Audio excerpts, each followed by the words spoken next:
తాకట్లో ఉన్న మీ బంగారాన్ని విడిపించి ఆ రోజు ఆన్లైన్ రేటుకి కొంటాం. Sharma gold company. గౌరవ సభకు నమస్కారం.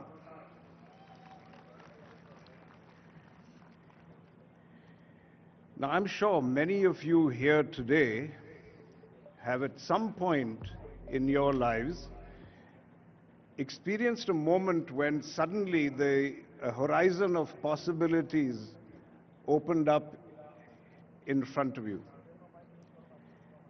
And I believe that nations and states also experience such moments. And as I stand before you here today, I can say with absolute conviction that Telangana is at precisely such a pivotal juncture in its journey. We are all here in Hyderabad today when a bold manifesto for the future is about to be launched. Now, I had the privilege of reviewing this vision a short while ago, and frankly, I was astonished. And I don't use that word lightly. The great artist and inventor Michelangelo is believed to have said that the greatest danger for most of us is not that our aim is too high and we miss it, but that it is too low and we reach it. Now, after seeing the blueprint of this vision document, it's clear to me that the danger of aiming low has been decisively buried. This has got to be one of the most ambitious and genuinely people-centric visions I have ever encountered, not just in India, but globally. Equally impressive is not just the scale of ambition, but the depth of its foundation. And I want to emphasize that this vision was co-created.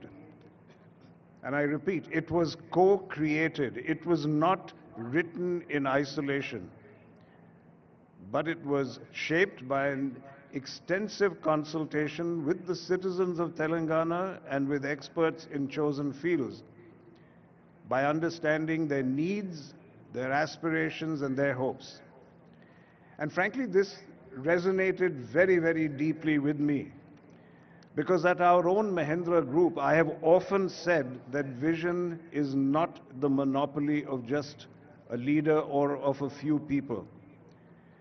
And history has shown us that dreams which become reality are dreams which are shared, which are co-created.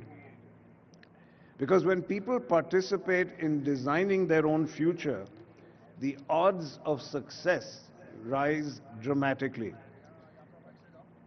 And going further, when policy is shaped along with purpose, the impact is multiplied. And so I was so pleased to see that this vision, which has youth at its core, women as economic leaders, and sustainability as a non-negotiable foundation, well, that's a powerful embodiment of that purpose and that belief.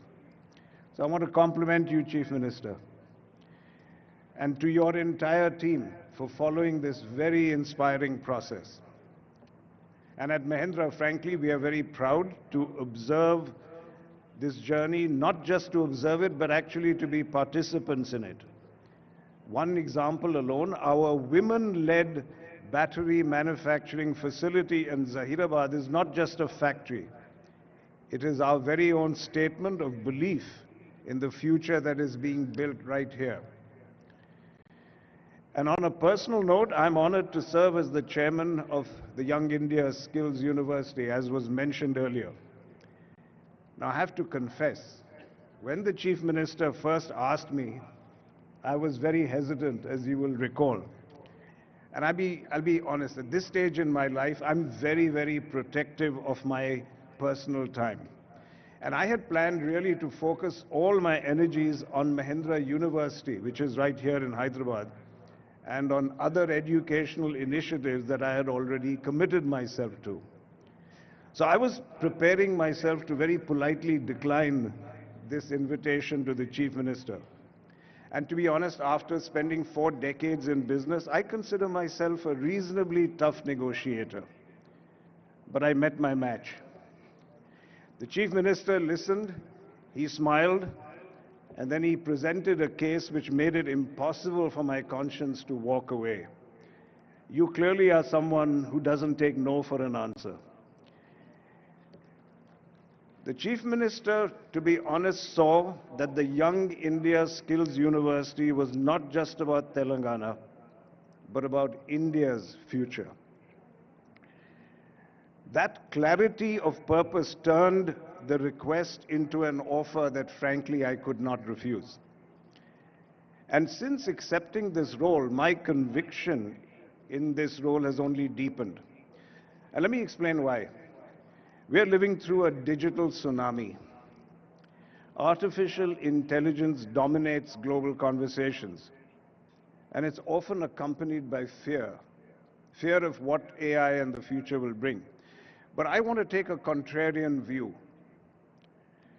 I believe that the more digital the world becomes, the more valuable the human touch will be.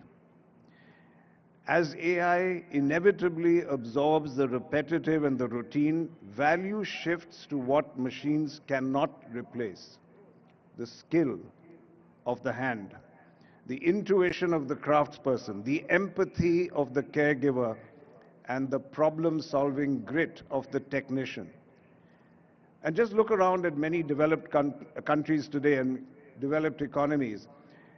Their challenge is not a lack of capital or technology. It is really the hollowing out of skilled real-world talent. They have a surplus of managers, but they have a shortage of makers. Nations are built not only on the cloud, but firmly on the ground. And happily, Telangana is choosing a different path. Through this Young India Skills University, we are asserting that blue collar is the new gold collar. We are preparing a workforce that is not threatened by AI, but which is going to be indispensable despite AI. And to help shape such a generation, one that can serve India and a world hungry for skill, well, that's a privilege that I rank amongst my highest. So thank you, Chief Minister, for making me part of that mission